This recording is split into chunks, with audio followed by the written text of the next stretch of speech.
नमस्कार,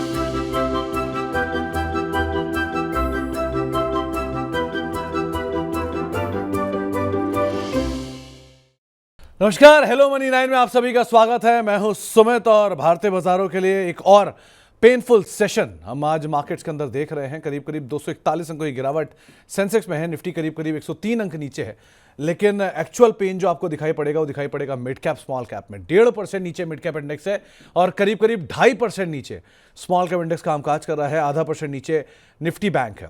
पेन इसलिए बोल रहा हूं क्योंकि करीब करीब 378 शेयर ऐसे हैं जो कि बिकवाली के साथ कामकाज कर रहे हैं, रफली 2078 शेयर ऐसे जो कि 2078 शेयर ऐसे जो कि बिकवाली में, और करीब करीब 300 शेयर ऐसे जो कि तेजी में, यानी कि हर एक शेयर की तेजी के सामने 7 शेयर जो कि बिकवाली के साथ कामकाज कर रहे हैं।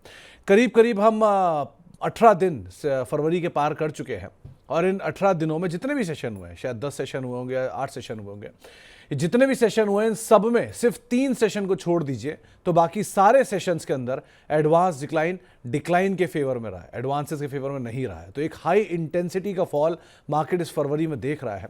इनफैक्ट एडवांस डिक्लाइन ज़्यादा ज़रूरी होता है समझना, क्योंकि हर एक शेयर की तेज़ी के सामने कितने शेयर मंदी में है ये एडवांस डिक्लाइन आपको बताता है। और एडवांस डिक्लाइन की स्थिति के लिहाज से देखा जाए तो ये 5 साल का सबसे खराब फरवरी का महीना आप देख रहे हैं एडवांस डिक्लाइन में। इससे पहले ये आंकड़ा हमने देखा था मार्च 2020 यानी कोविड में, और उससे पहले ये खराब आंकड़ा देखा गया था 2008 की मंदी में। तो इस तरह के खराब एडवांस डिक्लाइन के साथ भारतीय बाजार कामकाज कर रहा है, जो कि फरवरी महीने में सबसे वर्स्ट नंबर पिछले 5 साल का हम देख रहे हैं। तो बाजार में चौतरफा बिकवाली आप देख रहे हैं। इस बिकवाली में क्या हो, रणनीति कैसे आप मार्केट्स में ट्रेड करें, इन सब पे हम बातचीत कर लेते हैं। आज की जानकार भी हमारे साथ मौजूद है जिनसे हम चर्चा करेंगे मार्केट्स को लेकर भी, और साथ ही साथ हम उनसे बातचीत करने वाले इंडिविजुअल स्टॉक्स को लेकर भी। आस्था मैम मौजूद है हमारे साथ पुणे से। आस्था मैम नमस्कार, स्वागत है कार्यक्रम में। पहले तो मार्केट्स पे आपका एक टेक, क्योंकि रोज सुबह उठो, पोर्टफोलियो को टूटता देखो, फिर सो जाओ, ये स्थितियां बनते हुए दिखाई पड़ रही हैं। आपकी राय क्या कहती है, बाजार में क्या करना चाहिए अभी? जी, गुड आफ्टरनून सुमित। बिल्कुल मार्केट्स में अभी तो यहाँ पे स्थिति अच्छी नहीं है, और अगर मैं आज की भी ट्रेडिंग की सेशन की बात करूँ तो मुझे लगता है कि निफ्टी थोड़ा वापस से बिकवाली की तरफ जा रहा है। एक इम्पोर्टेंट सपोर्ट है 22,800 का, या फिर मोटा मोटी माने तो 22,790 का। अगर वो ब्रेक होता है तो फिर निफ्टी नीचे में वापस से 22,740 730 के लेवल्स तक जा सकता है। तो अभी भी इसमें कोई भी स्थिति में सुधार नहीं लग रहा है मार्केट का, और ऑन द डाउन साइड लग रहा है। तो सलाह यही रहेगी कि वेट एंड वॉच ही करना चाहिए। अभी तो मार्केट्स में बाइंग की बिल्कुल भी अभी यहाँ पे कोई भी कोशिश ना करें। एक बार मार्केट को सेट होने दें, फिर ही देखेंगे। सो अभी तो मार्केट में वापस से इंट्राडे में जो बायसनेस बन रही है वो डाउन साइड की बन रही है। अपसाइड के लिए इंपॉर्टेंट रेजिस्टेंस 22,950 960 का ब्रेक होना जरूरी है। उसके ऊपर अगर रहता है, आधा घंटा टिकता है, तो ही तेजी बनेगी, नहीं तो ये वापस से नीचे की तरफ जाता हुआ नजर आ सकता है। तो सर आस्था मैम, अगर निफ्टी बैंक की बात करें, वहाँ के आप फॉल की इंटेंसिटी देख रहे हो? क्योंकि निफ्टी के कंपैरिजन में निफ्टी बैंक में उतना आज पेन नहीं है। ऑब्वियसली इस पूरे फॉल में लार्ज कैप में इतना पेन नहीं आया है जितना मिड कैप स्मॉल कैप में। सो ये सीवियर इंटेंसिटी निफ्टी बैंक की कैसे देख रहे हो आप? बिल्कुल, देखिए इसके भी पीछे कारण है, क्योंकि लार्ज कैप और मिड कैप की अगर मैं स्पेशली लार्ज कैप की मैं बात करूं तो एफआईआई ज्यादातर लार्ज कैप में ही अपने आप को सुरक्षित महसूस करते हैं। तो पहला पॉइंट तो ये है। दूसरी तरफ जिस तरह से 2-3 कारणों की वजह से हमने इंडियन मार्केट्स में फॉल देखा, डॉलर की तेजी हो गई, बॉन्ड यील्ड की तेजी बोल दीजिए, हमारे यहाँ पे अर्निंग्स इतने अच्छे नहीं थे, और कहीं ना कहीं मुझे लगता है कि एक जो थोड़ा सा डेंट आया है वो लास्ट ईयर से जो आने लगा था वो कैपिटल गेन टैक्स को लेके था। ऑल्दो इमीडिएट इफेक्ट नहीं दिखाया था उसने जून जुलाई में जब ये डिक्लेयर हुआ था एलटीसीजी, लेकिन उसके 2-3 महीने से के बाद से एक इफेक्ट हमने देखा। तो एफआईआईस के लिए ये सब चीजें बहुत मायने रखती है कि टैक्स कितना लग रहा है, उन्हें ज्यादा क्वेश्चन ऑफ सेफ्टी किधर लग रहा है। और डेफिनेटली अगर इस तरह की अगर स्थिति रहती है तो यूएस मार्केट ज्यादा अट्रैक्टिव हो जाता है, क्योंकि डॉलर भी अच्छी तेजी में है। तो वो एक मेजर कारण है कि एफआईआईस ने स्मॉल कैप और मिड कैप में से ज्यादा पुल आउट किया है। सो मेरे हिसाब से लार्ज कैप इस साल के लिए, मैं पूरे साल की भी बात करूं तो मुझे लगता है कि क्वेश्चन ऑफ सेफ्टी अगर कहीं रहेगा तो वो एक ऐसा स्पेस है जहां पे कि रह सकता है। स्मॉल और मिड कैप में तो बिल्कुल स्टॉक स्पेसिफिक ही जाना चाहिए, जहां बहुत अच्छी अर्निंग्स हो, ग्रोथ अच्छी हो और वैल्यूएशन डिसेंट हो, वहीं पे नजर बनानी चाहिए। नहीं तो मुझे लगता है ये पूरा सेल सिर्फ लार्ज कैप को डेडिकेट रहना चाहिए। तो तो अभी लार्ज कैप पे आप ज़्यादा फोकस करिए। मिड कैप स्मॉल कैप में अगर आप जा रहे हैं तो पहले आप उन कंपनियों को तवज्जो दीजिए जहां पर नंबर्स बेटर हैं, मैनेजमेंट क्वालिटी है, प्रोडक्ट अच्छा है, उनके साथ ही आप फोकस करिए, वो ज़्यादा बेटर रहेगा। चलिए अब आस्था मैम से कुछ स्टॉक स्पेसिफिक बात कर लीजिए। पहले निफ्टी के कुछ गेनर लूजर आपकी स्क्रीन पर आते हुए दिखाई पड़ेंगे, किस तरह की सिचुएशन यहाँ पर देखने को मिल रही है। पहले आज निफ्टी के टॉप गेनर्स, क्योंकि बाजार में आप निफ्टी में तो फिर भी आपको टॉप गेनर मिल जाएंगे, लेकिन मिड कैप स्मॉल कैप में गेनर बहुत मुश्किल है। आज थोड़ा सहारा आईटी से है, टेक महिंद्रा विप्रो थोड़ी बहुत खरीदारी दिखा रहा है, अपोलो हॉस्पिटल में खरीदारी है, साथ साथ एक्सिस बैंक, कुछ ऐसे नाम जहां पर खरीदारी देखने को मिल रही है। गिरने वाले शेयरों की अगर बात की है जहां पर आज कुछ प्रेशर देखने को मिल रहा है, उसमें ट्रेंट, बीईएल, एम&एम, अल्ट्राटेक, ये कुछ ऐसे नाम जहां पर ज़्यादा प्रेशर बनता हुआ दिखाई पड़ रहा है। साथ ही साथ अगर मिड कैप साइड की बात की जाए जहां पर आज सबसे ज़्यादा खरीदारी है, तो उसमें पीबी फिनटेक है, परसिस्टेंट है, फिनिक्स है, सोना कॉमस्टार है, जहां पे खरीदारी का दौर देखने को मिल रहा है। और उसके अलावा बिकवाली वाली साइड की अगर बात की जाए, सबसे ज़्यादा प्रेशर बन रहा है फैक्ट में, माजगांव डॉक में, आरवीएनएल में और बीडीएल में, जहां पर कुछ हद तक बिकवाली आज के सत्र में आते हुए दिखाई पड़ रही है। स्मॉल कैप साइड पर भी अगर कुछ खरीदारी है तो नारायण हृदयालय में है, 5 स्टार में है, 5 स्टार फाइनेंस में, महानगर गैस में, पीएनबी हाउसिंग में थोड़ी बहुत बाइंग है। लेकिन बिकवाली जो है वो हाई इंटेंसिटी के साथ दिख रही है स्वान एनर्जी में, एम्बर एंटरप्राइजेस में, गार्डन रीच शिप बिल्डर्स में, अपार इंडस्ट्रीज में, जहां पर तेज बिकवाली देखने को मिल रही है। तो असम में पहले तो आईटी स्पेस में से 2 नाम हैं, टेक महिंद्रा और विप्रो। टेक महिंद्रा पे मैं आपकी राय जानना चाहूँगा कि इसने वापस कुछ स्टीम लेना शुरू किया है। पूरा बाजार टूटा है, आईटी उतना नहीं टूटा है, specially mid cap and large cap. यहाँ क्या करा जाए? बिल्कुल। और टेक महिंद्रा की जो चार्ट्स की पोजीशन बनी हुई है, बहुत बड़ा कंसोलिडेशन हो रहा है, काफी टाइम से है। इनफैक्ट अगर मैं बात करूं तो ये दिसंबर 20 तारीख से के लेके अब तक ये कंसोलिडेशन में है। जब इस तरह के बड़े कंसोलिडेशन होते हैं और ब्रेकआउट किसी भी तरह का आता है, यानी कि अपसाइड का या फिर ब्रेकडाउन डाउनसाइड का, तो वो बड़े मूव्स लेके आता है। लेकिन इसका जिस तरह से चार्ट फॉर्मेशन है, मुझे लगता है कि ये एक ब्रेकआउट दे सकता है अपसाइड की तरफ। तो टेक महिंद्रा का चार्ट अच्छा लग रहा है। आईटी स्पेस की मैं बात करूं और इसमें पोटेंशियल है कि अब ऊपर में एक बार 1730-35 तक के लेवल्स दिखाता हुआ नजर आए। बड़े टारगेट्स देना सुमित जी अभी ठीक नहीं रहेगा, क्योंकि मार्केट इतने खराब है कि बड़े टारगेट्स के साथ नहीं जाया जा सकता। तो इमीडिएटली या थोड़े मीडियम टर्म की बात करें तो 1730-35 तक के लक्ष्य देखने को मिल सकते हैं। पॉजिटिव सेटअप लग रहा है चेक पे, चार्ट पे, तो इसमें बिल्कुल पॉजिटिव रहा जा सकता है। लेकिन स्टॉप लॉस जरूर रखेंगे पोजीशन में, जो कि मेरे हिसाब से अभी तो हमें देखने को मिलेगा वो तकरीबन इसमें स्टॉप लॉस क्यों देखा जाए तो 1570 का रखना चाहिए। 1570 का एक स्टॉप लॉस लेके आप पोजीशंस के अंदर बने रह सकते हैं। चलिए अब बाजार की गिरावट में अगर आपको भी कोई सवाल पूछना है, आप भी इस कार्यक्रम का हिस्सा बनना चाहते हो, आस्था मैम से किसी भी शेयर को लेकर आप उनकी रणनीति जानना चाहते हो, तो आप इस कार्यक्रम का हिस्सा बन सकते हो। 3 तरीके आपकी स्क्रीन पर आएंगे। सबसे पहले तो आप 9311211874 इस पर आप अपना सवाल भेज सकते हैं। money9query@tv9.com पर अपना सवाल मेल कर सकते हैं और साथ ही साथ यूट्यूब का हिस्सा बन सकते हैं अगले 1 से 1.5 घंटे तक और बातचीत कर सकते हैं आस्था मैम से, चर्चा कर सकते हैं कुछ स्टॉक्स को लेकर भी। आस्था मैम, पहला सवाल आया है वरुण जी का, आपके प्रशंसक भी हैं, आपको आपकी कॉल्स भी इन्हें पसंद है। इनके पास 200 शेयर हैं ओलेक्ट्रा ग्रीन टेक के, 1387 रुपये के दाम पे इनकी खरीदारी है, 22% के आसपास का लॉस है, करना क्या चाहिए इन्हें?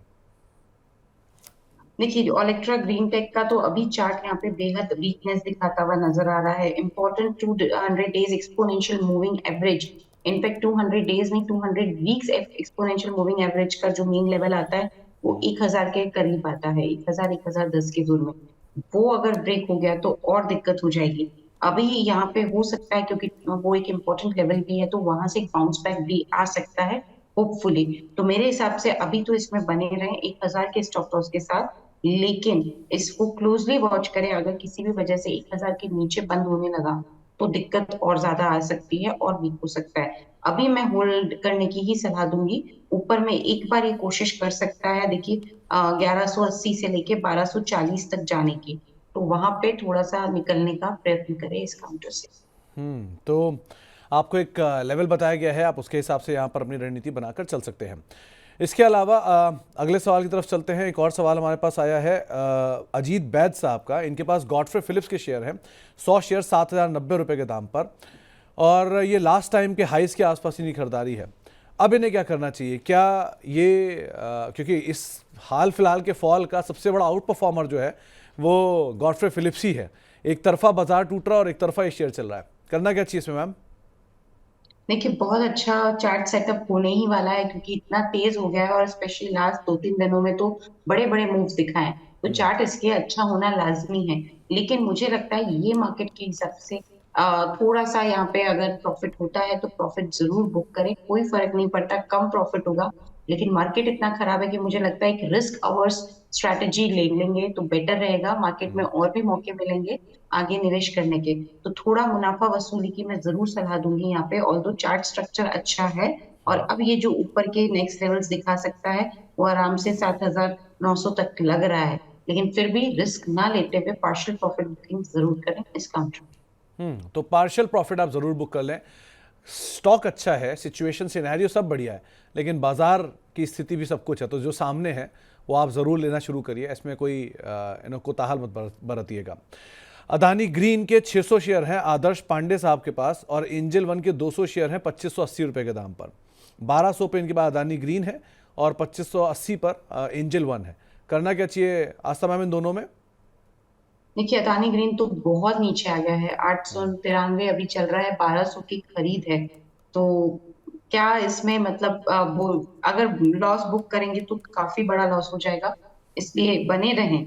लेकिन बने रहने का मतलब ये नहीं है कि ऊपरी स्तर पे निकले ना। अगर कोई भी ऊपरी स्तर मिलता है जिसके की चांसेस लगते हैं कि ये आएगा, जिस तरह की चार्ट की मूवमेंट है, कहाँ तक आ सकता है, अभी चल रहा है 8,890, ऊपर में 950 920 से 950 की चाल पकड़ता हुआ ये नजर आएगा। वहां तक आता है तो एक बार वापस से पोजीशन को रिव्यू करा लें, क्योंकि अगर उसके ऊपर टिका तो 1,000 तक के भी लेवल आएंगे, तो जो ये लॉस बुक करेंगे निकलने में वो कम होता हुआ नजर आएगा। तो मेरे हिसाब से होल्ड कर लीजिए अभी तो। इनिशियल टारगेट तो 950 से 1,000 का है, लेकिन अगर वहां तक के लेवल्स आते हैं तो जरूर एक बार वापस अपनी पोजीशन को रिव्यू करा लें।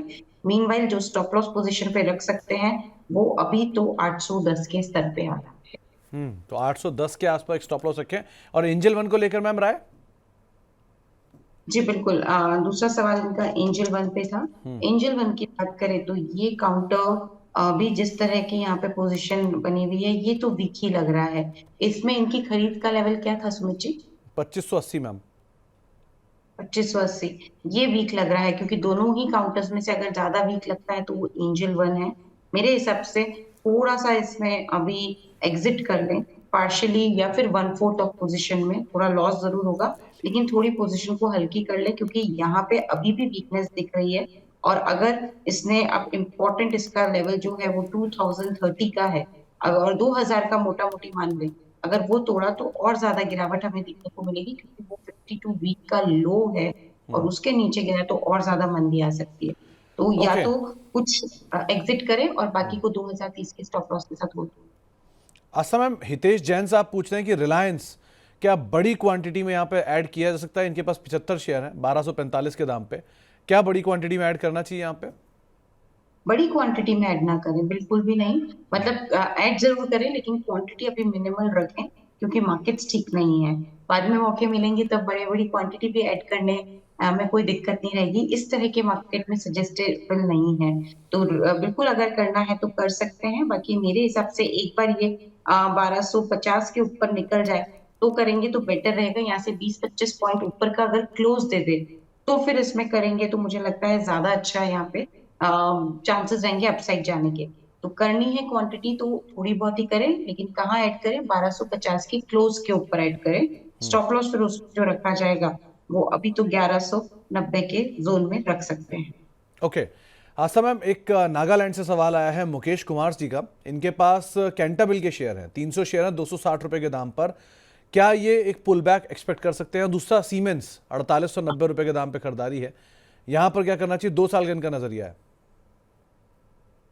कैंटाबेल की बात करें तो वीक लगता है। देखिए सुमित जी, ये काउंटर बिल्कुल वीक है। ये काउंटर इनफैक्ट आज तो 200 डेज एक्सपोनेंशियल मूविंग एवरेज के नीचे चला गया, और आज का क्लोज अगर इसी के नीचे आ गया यानी कि 250 के नीचे आ गया तो ये और वीक हो जाएगा। कैंटाबेल में मुझे लगता है कि वीकनेस ज्यादा लग रही है, यहाँ पे कोशिश करें कि एग्जिट करने की कोशिश करनी चाहिए। क्योंकि ये काउंटर तो वीक ही लग रहा है। थोड़ा तो एग्जिट करें, बाकी रिमेनिंग को चाहे तो 210 के स्टॉप लॉस के साथ होल्ड करें, बट एग्जिट जरूर करना चाहिए, चाहे से पार्शियली करें। तो पार्शली एग्जिट कैंटाबिल से आप कर सकते हैं। मैम सीमेंस को लेकर आए? सीमेंस तो देखिए लॉन्ग टर्म के हिसाब से भी एक अच्छा काउंटर है, जरूर टूट रहा है अभी, वो एक जरूर कंसर्न है। बट सीमेंस में अभी वीकनेस और ज्यादा आ सकती है जिस हिसाब से टूट रहा है। और इसमें लॉन्ग टर्म के लिए होल्ड करना हो तो करें, क्योंकि ये शॉर्ट टर्म में तो और वीक हो सकता है काउंटर। तो सीमेंस में अगर लॉन्ग टर्म के लिए होल्ड करेंगे तो स्टॉप लॉस के साथ करेंगे, जो कि 4100-4200 के स्तर पे आता है। और शॉर्ट टर्म में ये जरूर ध्यान रखें कि अभी ये काउंटर और वीक होता हुआ नजर आए। तो शॉर्ट टर्म में शायद थोड़ा सा प्रेशर और बढ़ता हुआ दिखाई पड़े। लॉन्ग टर्म के हिसाब से आपको एक राय यहाँ पर दी जा चुकी है, खासतौर से सीमेंस के संदर्भ में। इसके अलावा अब एक सवाल आया है इरकॉन पर। जयदास साहब का सवाल है, 200 शेयर हैं इनके पास इरकॉन के 200 रुपये पर और एसजेवीएन के 150 रुपये पर। करना क्या चाहिए इन दोनों में? काफ़ी लॉस हो रहा है इन्हें। जी बिल्कुल, अभी 200 रुपए पे इन्होंने लिया हुआ है, 147 का भाव चल रहा है। इसमें होल्ड करेंगे 130 के स्टॉप लॉस के साथ इरकॉन के अंदर, पर वो होल्ड ही रखना है और इसमें कुछ एवरेजिंग ना करें। दूसरा सवाल एसजेवीएन पे था। एसजेवीएन की बात करें तो ये 150 के लेवल पे खरीदारी की है, ये भी काउंटर वीक लगता है। पार्शली चाहे तो एग्जिट करें, नहीं तो फिर अगर होल्ड करेंगे तो बड़ा स्टॉप लॉस आता है, जो कि अभी तो 74 के लेवल पे आ रहा है। पर दोनों ही काउंटर वीक लग रहे हैं, तो मान के चलिए कि थोड़ी गिरावट और आगे जाते हुए देखने को मिलेगी। इमीडिएटली बाउंस बैक आने के चांसेस कम लगते हैं। तो इमीडिएटली बाउंस के चांसेस थोड़े से कम है, लेकिन हाँ अभी तो आप बने रहिए एंड लेट्स सी। क्योंकि देखो बाजार में इस समय आज शायद आस्था मैम के 90% या शायद 95% सवाल जवाबों में एक ही जवाब होगा कि या तो बने रहिए या थोड़ी सी और गिरावट देखने को मिल सकती है। क्योंकि बाजार इस तरह का है, हर रोज़ अलग अलग जानकार आते हैं और ये बात ऐसा कुछ भी नहीं है कि क्या सीमेंस खराब है, क्या रिलायंस खराब है, क्या इरकॉन खराब है, क्या एसजेवीएन खराब है। ये सब कंपनियां बहुत अच्छी हैं और अपने अपने क्षेत्र की दिग्गज कंपनियां हैं। लेकिन बाजार टूट रहा है तो सब कुछ ही टूट रहा है। तो उसमें आप कहाँ तक ये तूफान चलेगा, कहाँ पर तूफान थमेगा, तब ये कॉल ली जाएगी कि क्या लेने लायक है क्या नहीं। लेकिन अभी एक केस में एटलीस्ट आप पेशेंस रखिए। ऐसी गिरावट बाजार ने पहले भी देखी है, कई बार देखी है, इस इंटेंसिटी की देखी है, इसी पैनिक के साथ देखी है और फिर वहाँ से बाजार ने कम बैक किया है। तो थोड़ा रिलैक्स करिए, थोड़ा ध्यान रखिए। अच्छी पोजीशन है और आपकी एपेटाइट अलाउ करती है तो थोड़ा थोड़ा आप लोग ज़रूर ऐड भी कर सकते हैं। बाकी आस्था मैम से आगे भी हम बातचीत जारी रखते हैं। आस्था मैम, तेजस नेटवर्क से टाटा मोटर में शिफ्ट करने की बात कर रहे हैं सुरेश जी, क्या करना चाहिए? देखिए, तेजस नेटवर्क से शिफ्ट होना है टाटा मोटर्स में। मेरे हिसाब से तेजस नेटवर्क भी अभी वीक लग रहा है। और सुमित जी वही है, आज सब जगह यही रिपीटेटिव स्टेटमेंट चलने वाला है, क्योंकि अक्रॉस द बोर्ड सेलिंग है, कोई स्टॉक अछूता नहीं रहा है इस सेलिंग से। तो अगर सेलिंग आएगी तो चार्ट में सब जगह वीकनेस दिखेगी, बहुत कम ऐसा होगा कि चार्ट में वीकनेस ना दिखे। तो तेजस नेटवर्क भी वीक लग रहा है। मेरे हिसाब से एग्जिट करना हो तो कर लीजिए, क्योंकि 725 पे एक इम्पोर्टेंट लेवल है, अगर उसके नीचे क्लोज दिया तो एग्जिट ही कर जाइए rather than shifting to any other counter. एक बार कैश पे बैठिए, मार्केट को थोड़ा सेटल होने दीजिए, फिर चाहे तो दूसरे काउंटर में एंट्री करें, पर अभी ना करें एंट्री। तो अभी आप एक हिस्सा तो पूरा कर सकते हैं कि आप तेजस से निकल सकते हैं, कैश में बैठ सकते हैं, लेकिन दूसरा हिस्सा ही पूरा मत करिएगा टाटा मोटर को लेने का। क्योंकि हो सकता है आपको और नीचे का दाम मिल जाए, हो सकता है और सेटल हो जाए। तो चीज़ें सेटल होने दीजिए, उसके बाद कॉल लेना ज़्यादा आसान होता है आउटराइटली गिरते स्टॉक पे बात करने की बजाय। इसके अलावा अब बातचीत करते हैं BEL के एक शेयर के ऊपर। 5 साल का नज़रिया है, 294 रुपये के दाम पर खरीदारी है। करना क्या चाहिए इसमें आस्था मैम? देखिए, सवाल में ही जवाब है, 5 साल का अगर नजरिया है तो होल्ड ही रखना है, उसमें तो निकलने की कोई जरूरत है ही नहीं, क्योंकि 5 साल में तो अच्छा तेज हो जाएगा ये काउंटर। बिल्कुल इसमें होल्ड करने की सलाह रहेगी बीईएल में। लेकिन अभी ये जरूर है कि 5 साल का नजरिया है, लेकिन तीन आने वाले 2 महीने, 1 महीना, 3 महीने हो सकता है ये स्टॉक नीचे रहे, तो फिर उस चीज को आप ना देखें, अवॉइड ही करें, क्योंकि स्टॉक अभी तो वीक लग रहा है और नीचे और ज्यादा जा सकता है। बट 5 साल के लिए बिल्कुल बने रहने की सलाह। नहीं आस्था मैम, ये सवाल मेरा भी था कि अगर किसी का नज़रिया 5 साल का है, 10 साल का है, 15 साल का है और ये गिरावट उसे डराई जा रही है, 5 मिनट में ही दिक्कत आनी शुरू हो जाए किसी को, या 5 दिन में या 5 महीने में, सो वो क्या करे? नज़रिया बदल दे या शेयर बदल दे? देखिए, बीईएल जैसा शेयर तो बदलने की जरूरत नहीं है, क्योंकि हाँ। फंडामेंटली बढ़िया है, भारत की डिफेंस स्टोरी से रिलेटेड है। तो वो फिर शेयर के फंडामेंटल्स पे डिपेंड करेगा कि बदलना चाहिए कि नहीं। तो नजरिया तो बिल्कुल अभी लंबा ही रखना है, लेकिन अगर कोई फंडामेंटली स्ट्रॉन्ग काउंटर है तो उसमें फिर स्विच करने की या एक्सचेंज करने की जरूरत नहीं। तो जहां फंडामेंटल बेहतर है वहां आप अपने नज़रिए को इंटैक्ट रखिए, लेकिन जहां फंडामेंटल बेहतर नहीं है वहां नज़रिया बदलिए या फिर स्टॉक बदलिए, तुरंत आपको ये कॉल लेनी होगी। अब बातचीत करने के लिए हमारे साथ एक और सवाल जो आया वो राम सिंह साहब का है। एम्फेसिस में ये पुल बैक में निकलना चाहते हैं, 3100 पे बाइंग है, करीब करीब 50% इनको लॉस है, करना क्या चाहिए इसमें? देखिए, पुल बैक में निकलना है तो वो पुल बैक अगर आया भी तो इसको 2670 तक लेके जाएगा अभी हाल फिलहाल में, यानी कि यहाँ से 100 रुपए ऊपर। तो ये पुल बैक अगर आता है 2670, 2700 के ऊपर के क्लोज देता है, तब जाके मुझे लगता है और तेजी बनेगी। तो अभी तो होल्ड कर लीजिए, बट ऊपर की तरफ इन लेवल्स पे जो मैंने दिए हैं उस पे थोड़ा प्रॉफिट बुक, प्रॉफिट तो नहीं मैं बोलूंगी क्योंकि ये हाई लेवल की खरीदारी है, पर थोड़ा सा निकलने का प्रयत्न करें। ओके, आज समय मुंबई से एक सवाल है सुनील बिश साहब का। इनके पास टाटा पावर के शेयर है और इनका सवाल ये है कि किस प्राइस पर और बाय कर सकते हैं। इनका नज़रिया 6 महीने का है। जी, बिल्कुल। देखिए, टाटा पावर की बात करें तो नजरिया 6 महीने का है और खरीदारी करना चाहते हैं तो अभी तो रुक जाएं। 330, 331 ये चल रहा है। नीचे में अगर ये 310 के जोन में अवेलेबल हो तो वहां पे भी पूरा क्वांटिटी ना डालें, 100% में से 30% इन्वेस्ट कर लीजिए, बाकी रिमेनिंग को और डाउन आएगा तब देखिए। तो थोड़ा सा ऐड करिए, बाकी वेट करिए, नीचे आए फिर कॉल लीजिए, इस तरह से आप एक रणनीति बना सकते हैं। तो आज समय में अगर अच्छा स्टॉक है किसी के पास तो आज का समय क्या कहता है? मान लीजिए टीसीएस है, मान लीजिए रिलायंस है, मान लीजिए एचडीएफसी बैंक है, मान लीजिए टाटा पावर है, टाटा मोटर है, टाटा टेक है, कोई भी अच्छी कंपनी है जिसके प्रॉफिट बढ़िया है, अच्छी कंपनी है, बढ़िया मैनेजमेंट है, क्या यहाँ पर उनमें एसआईपी करनी चाहिए उन स्टॉक के साथ, या यहाँ पर बल्क लेना चाहिए, या यहाँ पर एक बड़ा चंक लेना चाहिए? आप कैसे देखोगे? देखिए, मेरे हिसाब से तो एसआईपी करना बेटर है क्योंकि उसमें क्या थोड़ा थोड़ा ही अलोकेशन आप डालोगे, पूरा एक साथ नहीं डालोगे। ये मुझे ऐसा लगता है। और मार्केट क्योंकि अभी इतनी डामाडोल स्थिति में है कि एकदम से आगे होके सारा अलोकेशन करना एडवाइजेबल नहीं है। ऐसा नहीं है कि यहाँ से मार्केट पलट नहीं सकता, लेकिन एक सेफ स्ट्रैटेजी के हिसाब से हम बात कर रहे हैं तो एसआईपी करिए, वो बेटर है रादर देन एक साथ बल्क में खरीदिए कि उसमें किसी और तरह का ध्यान रखें। तो एसआईपी पे आप फोकस करिए। चलिए, एसआईपी की बात हो रही है तो एक सवाल भी आया एसआईपी के ऊपर। सवाल यह है कि क्या ताबिश महमूद साहब का कि विप्रो में एसआईपी की जा सकती है क्या? क्या करना चाहिए आसम में विप्रो में? देखिए, विप्रो की बात करें तो जिस तरह से इस बार के नतीजे दिए थे, थोड़ा सरप्राइज किया था स्ट्रीट को, तो उस हिसाब से यहाँ पे परफॉर्मेंस भी देखने को मिली है। आई होप नेक्स्ट क्वार्टर भी अच्छा जाए, तो चाहे तो कर सकते हैं, लेकिन बहुत ज्यादा जैसे हम कहते हैं कि एकदम से सारा आप पैसा मत लगाइए, थोड़ा थोड़ा लगाइए, तो वो ठीक रहेगा। और अभी ना लगाएं, थोड़ी गिरावट पे लगाएं। मुझे नहीं लगता कि विप्रो में इस टाइम पे ये राइट टाइम होगा लगाने का। थोड़ी गिरावट आती है, लेवल 300 के नीचे आते हैं, तब देखिए। ओके, एक सवाल आया है बिग बुल हैंडल से। इनके ये आपके बड़े प्रशंसक भी हैं और इनके पास केआरएन के शेयर हैं, करीब करीब 65 रुपये के दाम, 65 शेयर हैं 220 रुपये के दाम पे, और आईओसी के 142 रुपये के दाम पे खरीदारी है। क्या करना चाहिए? केआरएन तो हाल की लिस्टिंग है और आईओसी, इन दोनों में क्या करें?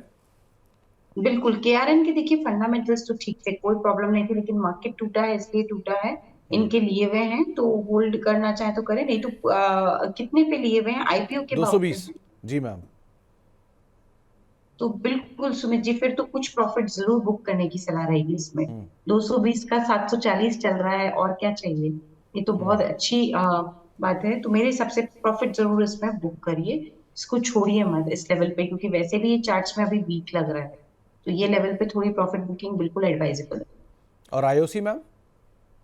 आईओसी की बात करें तो आईओसी में मेरे हिसाब से यहाँ पे जिस तरह की चार्ट पोजीशन है वो तो वीक ही लग रही है। अगेन ये भी एक वीक काउंटर लग रहा है। इसमें भी चाहे तो थोड़ा सा अगर मुनाफा होता है तो जरूर वसूल करें, रिमेनिंग को होल्ड करेंगे। स्टॉप लॉस 109 का रहेगा। ओके, तो अगर थोड़ा मुनाफा है तो बुक करिए, बाकी आप होल्ड करिए। 109 का एक स्टॉप लॉस यहाँ पर मेंटेन करके चलने की राय आपको आज समय दे रही हैं। इसके अलावा एक सवाल आया है बैंक ऑफ इंडिया को लेकर। सदाब रजा साहब के पास इस शेयर हैं, करीब एंट्री लेने की इच्छा भी रख रहे हैं इसके अंदर। करना क्या चाहिए इसमें? देखिए, और नई एंट्री करने की इच्छा है तो अभी रुक जाइए, क्योंकि वीक हो रहा है काउंटर। नई एंट्री के लिए लेवल 90 अच्छा रहेगा, तो वहां पे एक बार नई एंट्री करें। ओके, एक सवाल उठाया है बॉन्ड साहब ने। इनका ये कहना है कि टाटा स्टील में अगर लॉस हो रहा है तो इन्वेस्ट क्यों करना चाहिए। आस्था मैम, आप कुछ कहना चाहोगे? देखिए, टाटा स्टील में लॉस हो रहा है तो इन्वेस्ट क्यों करना चाहिए? तो हमारी राय तो वैसे भी इन्वेस्ट करने की अभी किसी में भी नहीं है। हम्म। क्योंकि डाउन है तो फिर इन्वेस्ट ना करें। अगर इसमें एक्यूमुलेशन की जो स्ट्रैटेजी है वो कर सकते हैं, क्योंकि लॉन्ग टर्म में ये रिटर्न देगा। लेकिन कहाँ एक्यूमुलेट करना है, वो लेवल्स नीचे के रहेंगे 120 के जोन में। तो लॉस हो रहा है तो अगर आप एक्यूमुलेट करेंगे 120 के जोन में तो आपकी एवरेज कॉस्ट थोड़ी सी कम हो जाएगी। तो कोई भी चीज में अगर लॉस होता है फिर भी एक्यूमुलेशन की यहाँ पे स्ट्रैटेजी दी जाती है। तो जस्ट वो एवरेज कॉस्ट को कम करने के लिए, और दूसरी तरफ उसमें एक कन्विक्शन रहता है कि सूनर और लेटर ये वापस से तेज हो जाएगा काउंटर। तो वही केस मेरे हिसाब से टाटा स्टील में भी अप्लाई होता है। तो टाटा स्टील के केस में सर जो लॉस है वो बहुत ज़्यादा वॉलेटाइल है। अगर आप देखिएगा तो किसी एक साल में प्रॉफिट है, किसी एक साल में लॉस है, और ये टाटा स्टील में ही नहीं, टाटा मोटर में भी है। लेकिन हाँ, अभी के लिए आपको राय दी गई है कि आप क्या करें अगर आप करना चाह रहे हैं कोई भी निवेश इसमें तो। इसके अलावा अब एक सवाल आया हुआ है लव रॉय साहब का, ये वरुण बेवरेजेस में और खरीदारी करने की इच्छा रख रहे हैं, क्या खरीदारी करनी चाहिए इन्हें, आस्था मैम? देखिए, वरुण बेवरेजेस की बात करें तो ये काउंटर में जिस तरह की चार्ट की पोजीशन बनी हुई है, बेहद वीक काउंटर लग रहा है। बिल्कुल अभी खरीदारी ना करें, थोड़ा और गिरेगा तब इसमें खरीदारी के मौके ढूंढेंगे। अभी इसमें वेट एंड वॉच करें। खरीदारी मेरे हिसाब से अगर करनी भी है तो 420 के जोन में करेंगे, अभी ना। तो 420 आस्था मैम? वरुण बेवरेजेस की बात की है, राइट? हाँ मैम, चार नहीं नहीं, 420 बोला ना आपने? जी, अभी तो 470 के आसपास चल रहा है, राइट?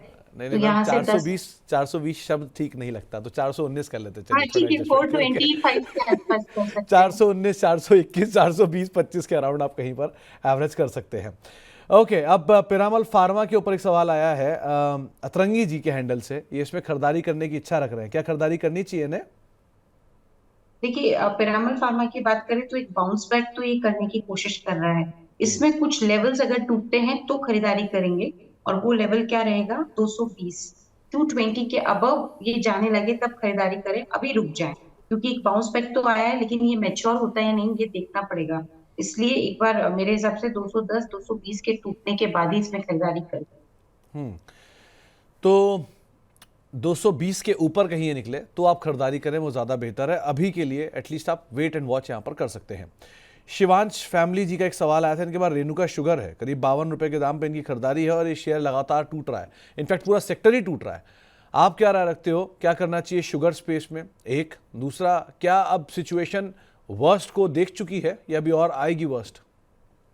जिस हिसाब से चार्ट्स की सिचुएशन है वो तो लग रहा है कि सिचुएशन अभी भी पूरी तरीके से संभली नहीं है। थोड़ी गिरावट और आ सकती है। देखिए, बहुत ऊपर के स्तर पे खरीदा है 52 का ये काउंटर, अब जाके बिल्कुल आधा हो चुका है। तो एक तो स्टॉप लॉसेस जरूर रखें, और दूसरी तरफ अभी भी वीक लग रहा है ये काउंटर। तो अब आप ये मान लीजिए कि इसमें 2-3 साल का नजरिया रख के होल्ड करना हो तो करें। और स्टॉप लॉस वैसे तो देने का कोई अर्थ नहीं, क्योंकि 2-3 साल का जोन आ चुका है। बट फिर भी अगर चाहें तो 21 का एक स्टॉप लॉस मेंटेन कर सकते हैं। तो 21 का एक स्टॉप लॉस यहाँ पर मेंटेन करके चलने की राय आपको दी जा रही है। लेकिन शुगर स्पेस में साइकिल पे सेक्टर चलते हैं, साइकिल में मतलब शुगर साइकिल के ऊपर सेक्टर चलता है, तो उस हिसाब से आप इसको देखिएगा। HAL बाइंग है चंद्रन साहब की 3500 रुपए के दाम पर, पूछ रहे हैं मैम करना क्या चाहिए, आप क्या राय रखते हो उस पर?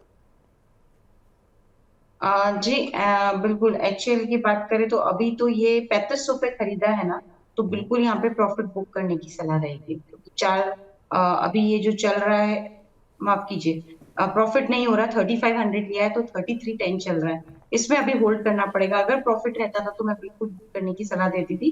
लेकिन ये 3310 चल रहा है, कॉस्ट प्राइस के नीचे है, तो अभी होल्ड कर लीजिए। HAL जैसे काउंटर में इतनी जल्दी निकलने की सलाह नहीं। तो HCL जैसे शेयर में इतनी जल्दी एटलीस्ट निकलने की सलाह आपको नहीं दी जा रही। इसके अलावा एक सवाल आया है राजेश रावत साहब का, इनके पास जियो फाइनेंशियल सर्विसेज के शेयर हैं 313 रुपए के दाम पे, 313 शेयर है 262 रुपए के दाम पर।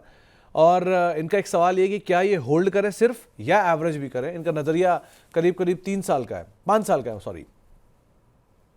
देखिए, होल्ड कर सकते हैं और एवरेज थोड़े से लोअर लेवल पे करेंगे। अभी तो 270 चल रहा है, 200 के स्तर पे एवरेज भी कर सकते हैं इस काउंटर को। तो होल्ड करना है और एवरेज करना है निचले स्तर पे, जो कि तकरीबन 205 200 के जोन में आता है। तो आप थोड़ा थोड़ा 205 202 के जोन में आप एवरेज कर सकते हैं, लेकिन अभी के केस में एवरेज का क्वांटम बहुत ही छोटा रखिएगा।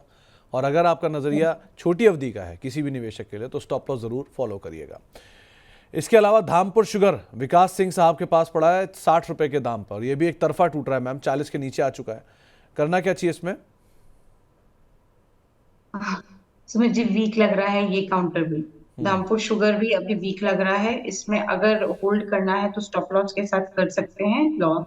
और वो स्टॉप लॉस मेरे हिसाब से अभी आ रहा है, ये काउंटर 125 के आसपास चल रहा है। स्टॉप लॉस जो इसमें लगेगा वो 110 का है। 110 का स्टॉप लॉस आप मेंटेन करिए। वैसे 60 नहीं, शायद 160 होगा, तभी वहाँ से एक तरफा नीचे, या फिर ये द्वारकेश होगा धामपुर की जगह। एनीवेज, कर्नाटका से एक सवाल आया है प्रवीण जी का। इनके पास एक तो पहले प्रशंसक हैं आपके, ये काफ़ी बड़े, और 388 रुपये के दाम पे इन्होंने बायोकॉन ले रखा है, और साथ साथ जेएसडब्ल्यू इंफ्रा 270 रुपये के दाम पे। मैम, जेएसडब्ल्यू इंफ्रा में प्रमोटर होल्डिंग 82% है, सो यहाँ एक ओवर हैंग भी है माल बिकने का। सो आप क्या राय रखते हो बायोकॉन में और जेएसडब्ल्यू इंफ्रा में? देखिए, बायोकॉन और स्पेशली बायोकॉन तो अभी वीक लग रहा है। इनफैक्ट आज तो 200 डेज एक्सपोनेंशियल मूविंग एवरेज के नीचे आ गया। अगर आज का क्लोज इन्हीं स्तरों पे हो गया 330 के आसपास, तो ये और ज्यादा वीक हो जाएगा। सेफर साइड पे चाहें तो कुछ इसमें से निकलने की कोशिश करें, कुछ एग्जिट करने की कोशिश करें, क्योंकि लग रहा है ये अभी भी वीक। दूसरा था जेएसडब्ल्यू इंफ्रा। जेएसडब्ल्यू इंफ्रा की बात करें, काउंटर ये भी वीक लग रहा है, और इसमें भी मेरे हिसाब से अभी और ज्यादा वीकनेस हमें देखने को मिल सकती है। दोनों ही काउंटर वीक लग रहे हैं। अगर रिस्क ले सकते हैं तो बने रहे, नहीं तो पार्शियली एग्जिट कर सकते हैं दोनों ही काउंटर में। कैस्ट्रॉल में एसआईपी करने की इच्छा रख रहे हैं डिविडेंड के लिए, क्या ये सही विकल्प रहेगा? देखिए, कैस्ट्रॉल की बात करें तो एसआईपी की जा सकती है, पर थोड़ा सा और ये तेज हो जाए उसके बाद, क्योंकि फिर और अच्छा कंफर्म हो जाएगा। बाकी कर सकते हैं, थोड़ा थोड़ा एसआईपी करना चालू कर दीजिए कैस्ट्रॉल में। मेरे हिसाब से जो लेवल्स हैं जहाँ पे कर सकते हैं वो 200 के जोन में रहेंगे। तो 200 के जोन में आप कहीं इसमें एसआईपी कर सकते हैं। इसके अलावा एक सवाल दीपक फर्टिलाइजर पर आया है। 1200 रुपए के दाम पर प्रतीक जी ने खरीद रखा है, और ये समय दे सकते हैं, अभी ने क्या करना चाहिए? देखिए, समय दे सकते हैं तो रुकना चाहिए, लेकिन ये मान के रुकिएगा कि इसमें और गिरावट आ सकती है, तो उसका जरूर ध्यान रखें। स्टॉप लॉस 840 का लगा के होल्ड करें। तो आपको स्टॉप लॉस बताया गया है, उसके साथ आप पोजीशन के अंदर बने रहे अभी, अगर आप बने रहना चाह रहे हैं तो। आयरेडा के बारे में एक राय आपसे जानना चाह रहे हैं मोहम्मद नदीम रजा साहब, और ये भी मैम पिछले साल का स्टार परफॉर्मर था।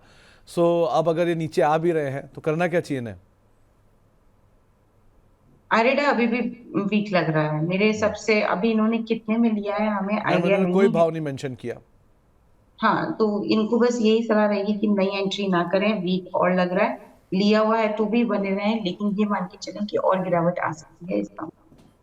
और गिरावट आयरेडा में आ सकती है। इनफैक्ट ये जितने भी नाम थे, इरकॉन, आईआरएफसी, आयरेडा, आरवीएनएल, हुडको, आरईसी, पीएफसी, बीएचईएल, ये सब पिछले साल के स्टार परफॉर्मर हैं। इवन एमएमटीसी और एसटीसी ऐसे नाम जहां पर रेवेन्यूज और प्रॉफिटेबिलिटी भी ऑलमोस्ट शून्य है, लेकिन फिर भी वहां पर एक बढ़िया तेज़ी हमने देखी है। सो अब थोड़ा अगर एक कूल ऑफ हो भी रहे हैं, सो आप उस हिसाब से भी इनमें निवेश करिएगा।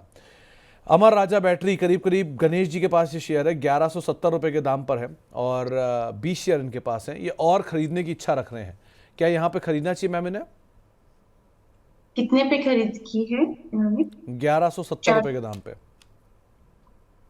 देखिए, और अभी खरीदने की इच्छा रखते हैं तो रुक जाइए, अभी ना खरीदें। थोड़ी गिरावट और आती है तब देखेंगे।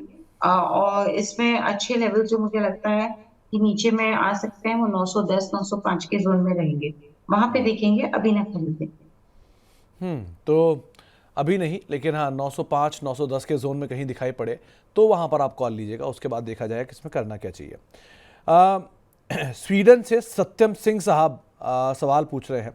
उनके पास ग्रैन्यूल्स इंडिया के शेयर हैं, उत्कर्ष स्मॉल फाइनेंस बैंक के शेयर हैं, करना क्या चाहिए? वैसे तो उन्होंने बहुत लंबी सूची भेजी है, तो सबको तो मैं नहीं शामिल कर सकता, लेकिन ये 2 शेयर या तानला प्लेटफॉर्म, ये 3 नाम ऐसे हैं जो कि बहुत ज़्यादा टूट रहे हैं। इनमें क्या करना चाहिए मैम? देखिए ग्रैन्युअल्स में कंटिन्यू रखेंगे पोजीशन को, पर लंबे समय के लिए। अभी तो वीक हो रहा है, ये काउंटर और ज्यादा वीक जा सकता है, तो बिल्कुल पेशेंस रख सकते हैं, रुक सकते हैं 6-8 महीने तक, तो फिर इसमें होल्ड करने की सलाह है। दूसरा सवाल कौन से काउंटर मैम पे था तानला सुनील जी? प्लेटफॉर्म। टाटा प्लेटफॉर्म की बात करें तो, क्योंकि चार्ट अभी सभी के वीक हैं, तो वो एक ही राय बार बार निकल के आने वाली है कि रिस्क ले सकते हैं तो फिर इसमें पार्शियली एग्जिट करें, रिस्क नहीं ले सकते तो मान लीजिए 6 से 8 महीने मिनिमम समय सीमा को ध्यान में रखते हुए होल्ड करें। तो आपको 2 शेयरों पे तो राय दी गई है, तानला प्लेटफॉर्म के संदर्भ में और साथ ही साथ ग्रैन्यूल्स के संदर्भ में, लेकिन एक बहुत लंबी सूची आपने भेजी है, तो उन सबको तो मैं शामिल नहीं कर पाऊंगा। इसके अलावा प्रिंस पाइप सुमित भारद्वाज साहब के पास पड़ा है, 654 रुपये के दाम पर 900 शेयर है, और ये भी स्मॉल कैप मिड कैप में सबसे ज़्यादा गोता लगाने वाले शेयरों में शुमार है। करना क्या चाहिए मैम इसमें? देखिए रखे हुए हैं तो लॉन्ग टर्म के लिए रखिए, नहीं तो पार्शियली एग्जिट कर जाइए, क्योंकि चार्ट्स पे तो अभी अक्रॉस द बोर्ड सारे ही काउंटर वीक लग रहे हैं, जो ये दर्शाते हैं कि यहाँ से और गिरावट आ सकती है। तो रखना है तो 6 से 8 महीने का व्यू मानते हुए, फिर इतना मिनिमम मानते हुए होल्ड करें। अच्छा मैम एक बात बताइए, ज़्यादातर सभी लोगों को ऐसा देख के लग रहा होगा कि उनका भाव कभी आता हुआ नहीं दिखाई पड़ेगा, जिस भाव पे उन्होंने खरीदारी की है। शायद सबको यही डर है कि कहीं हमारा कंपनियां बंद ना हो जाएं, कहीं हमारे भाव ख़त्म ना हो जाएं। सो ऐसी सिचुएशन, क्योंकि आप बाज़ार में डिकेड से हो, आपको आइडिया है मार्केट का। सो ऐसी सिचुएशन बाज़ार पहले भी देख चुका है। ऐसे ही शेयर ने छोटे छोटे लेवल 300-300 के लेवल, 2-2 या 2 डिजिट के या 3 डिजिट के लेवल दिखाए हैं। ये भाव आ जाते हैं ना, घबराने वाली ऐसी सिचुएशन तो नहीं जो होल्ड कर सकते हैं उनके लिए। बिल्कुल बिल्कुल, ये आ जाते हैं भाव ज्यादातर। अभी तक तो जो भी पास्ट ट्रैक रिकॉर्ड है वो यही है कि हमने हर मंदी के बाद एक फॉलोड बाय बड़ी तेजी ही देखी है। तो तेजी जरूर आएगी, अंधेरे के बाद उजाला जरूर होता है, समय लग सकता है। तो वही समय मेन टेस्टिंग का समय होता है कि क्या हम इतना पेशेंस रख सकते हैं। बाकी वो वहां पे अगर हम खड़े हो गए कि हाँ 6-8 महीने हमने मान लिया कि जो भी है वो रहेगा, तो बिल्कुल यहाँ पे भाव आने की पूरी उम्मीद है। क्योंकि अगर इंडिया की जीडीपी ग्रोथ करेगी तो कंपनियों के अर्निंग्स भी ग्रो करेंगे, और अर्निंग्स ग्रो करेंगे तो डेफिनेटली स्टॉक प्राइसेस में भी अपसाइड के मोमेंटम हमें देखने को मिलेगा। हो सकता है कि समय 6 महीना 8 महीना लग जाए, और जो ये पूरा कैलेंडर है इसके लिए तो मैं पहले से ही आपको बोल के चल रही हूँ कि 2025 लार्ज कैप के लिए ज्यादा बेहतर है।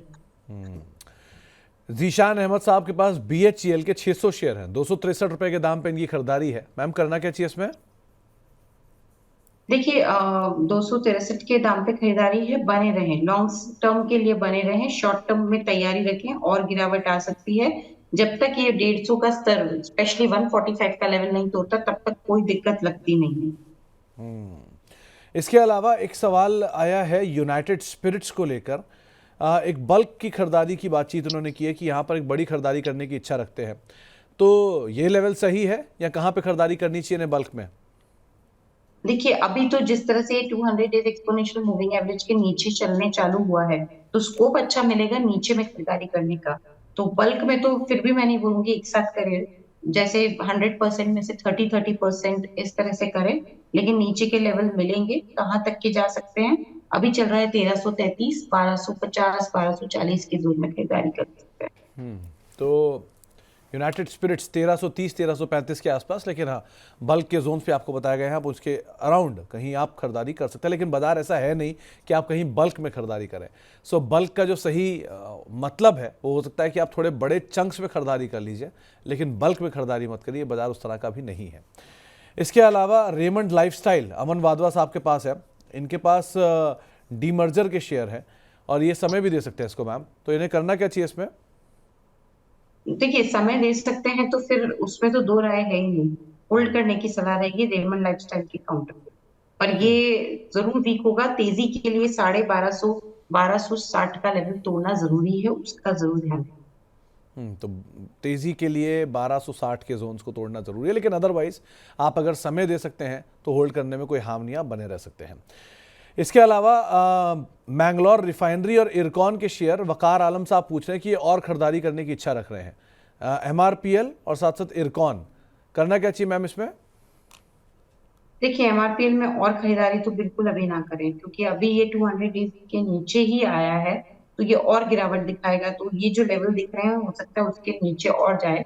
कहाँ तक जा सकता है? 100 से लेके 95 तक जाने की यहाँ पे काफी स्ट्रॉन्ग चांसेस है, तो वहां पे देखेंगे, अभी ना खरीदारी करें। और दूसरा सवाल कौन से काउंटर पे था? एमआरपीएल और एमआरपीएल और मैम रेलवेज में इनकी खरीदारी करने की इच्छा इन्होंने रखी थी, वो शायद इरकॉन था। हाँ इरकॉन मैम, कौन?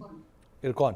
जी जी, बिल्कुल। और इरकॉन की बात करें तो इरकॉन में भी अभी वीक लग रहा है। खरीदारी करनी है तो करेंगे 130 से 120 के जोन में, 120, उससे पहले ना करें। ओके, तो 130 और 120 के तौर पर आप कहीं खरीदारी कर सकते हैं, ये आपको एक राय दी गई है।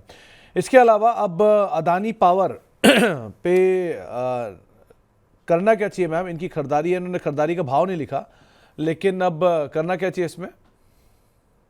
होल्ड करना चाहिए। चार्ट्स पे इतना खराब नहीं लग रहा है थैंकफुली। वैसे तो वीक ही हुआ है, लेकिन स्टिल होल्ड करने का कैंडिडेट है। बने रहेंगे 430 के स्टॉप लॉस के साथ। 430 के स्टॉप लॉस साथ। आशीर्वाद दास साहब का एक सवाल आया है। इनके पास हिंदुस्तान जिंक के शेयर हैं 683 रुपए के दाम पे, और एचईजी है 583 रुपए के दाम पे, और ये दोनों ही काफी नीचे आए हैं। दोनों इनफैक्ट हिंदुस्तान जिंक तो रिसेंटली हाई बना के नीचे आया है। सो करना क्या चाहिए इन दोनों में? दोनों वीक लग रहे हैं। स्पेशली हिंदुस्तान जिंक की बात करें, अपना अगर ये सपोर्ट तोड़ देता है 380 का, तो थोड़ा और वीक हो जाएगा। तो दोनों ही वीक लग रहे हैं। हिंदुस्तान जिंक से 380 के स्टॉप लॉस के साथ होल्ड करें। लग वीक रहे हैं, लेकिन ये काउंटर्स लॉन्ग टर्म में मुझे लगता है कि पोर्टफोलियो में रहने चाहिए, इसलिए मैं होल्ड करने की सलाह दे रही हूँ। दूसरा इनका एचईजी पे था, राइट? जी मैम। हाँ, एचईजी की बात करें तो ये काउंटर इतना पसंद नहीं आ रहा है।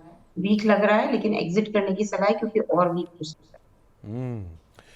तो आपको राय दी गई है खास तौर से एचईजी और हिंदुस्तान जिंक के संदर्भ में। साथ ही साथ एक सवाल आया है मैम एलआईसी के ऊपर। 1070 रुपए के दाम पे खरीदारी है, 100 शेयर है। आप क्या राय रखते हो, इनमें करना क्या चाहिए? जी बिल्कुल। 1070 के दाम पे खरीदारी है और 100 शेयर्स हैं, पर एलआईसी लग रहा है अभी वीक। तो इसमें तेजी के लिए 790 को टूटना जरूरी है, या फिर मोटा मोटी 810 उसके ऊपर गया तो ही तेज होगा, नहीं तो ये और वीक होगा। बने रहने की सलाह रहेगी एलआईसी के काउंटर में, लेकिन स्टॉप लॉस जरूर लगाएं पोजीशन पे, जो कि अभी तो आ रहा है 740 का। 740? मैम ये ऐसा शायद शेयर है जो जब से आईपीओ आया है तब से अपने इशू प्राइस को पार नहीं कर पाया, राइट? बिल्कुल नहीं कर पाया, लेकिन बहुत बड़ा नुकसान यहाँ पे हो जाएगा। तो इसीलिए मैंने छोटा स्टॉप लॉस दिया है। 740 एक इम्पोर्टेंट लेवल है, वो टूटा तो और ज्यादा वीक होगा, लेकिन एक बार वहां से रिवर्ट होने के चांसेस हैं। इसलिए स्टॉप लॉस भी छोटा दिया गया है, क्योंकि बहुत बड़ी उम्मीद है नहीं इस काउंटर से। मैम हेल्थ केयर ग्लोबल में एंट्री करना चाह रहे हैं सत्या साहू साहब, करना क्या चाहिए इसमें? देखिए एंट्री करना चाहते हैं हेल्थ केयर ग्लोबल में, राइट? जी। जी, यहाँ पे अभी तो थोड़ा सा इसमें वेट एंड वॉच ही करना पड़ेगा, क्योंकि मुझे नहीं लगता कि ये एंट्री के अच्छे लेवल होंगे। जिस तरह का मार्केट मूड माहौल अभी हमें देखने को मिल रहा है, हेल्थ केयर ग्लोबल एंटरप्राइजेस भी उससे अछूता नहीं है, थोड़ा और वीक हो सकता है। और एक इम्पोर्टेंट सपोर्ट पे खड़ा हुआ है 475 के, वो टूटा तो फिर एंट्री के नीचे में ज्यादा अच्छे मौके मिलेंगे, जिसमें जो नेक्स्ट लेवल है जहाँ पे एंट्री की जा सकती है वो 425 का रहेगा। तो अभी ना इसमें एंट्री कर। एक जस्ट डायल 1050 रुपए पे राजेश कुमार साहब के पास पड़ा, इन्होंने खरीद रखा है। करना क्या चाहिए मैम इसमें? देखिए ये जस्ट डायल भी वीक लग रहा है चार्ट पे, एग्जिट करने की सलाह रहेगी इसका। मैम कोई भी शेयर आपको स्ट्रांग लग रहा है क्या अभी? नहीं, जो देखा जाए, मैं आपको वही बार बार रिपीट कर रही हूँ कि आप कोई भी चार्ट मुझसे खुलवा लो, सब में वीकनेस दिख रही है। और वो ही एक स्टेटमेंट इसलिए लग रहा होगा कि एक रिपीटेटिव स्टेटमेंट आ रहा है, या तो होल्ड कर लो स्टॉप लॉस के साथ या निकल जाओ। बस तो वो चार्ट्स ही इस तरह के बने हुए हैं कि मेरे हिसाब से अभी यही स्थिति है। तो आप एक बार मैडम डॉलर का चार्ट देखो, वहां स्ट्रेंथ दिखेगी आपको।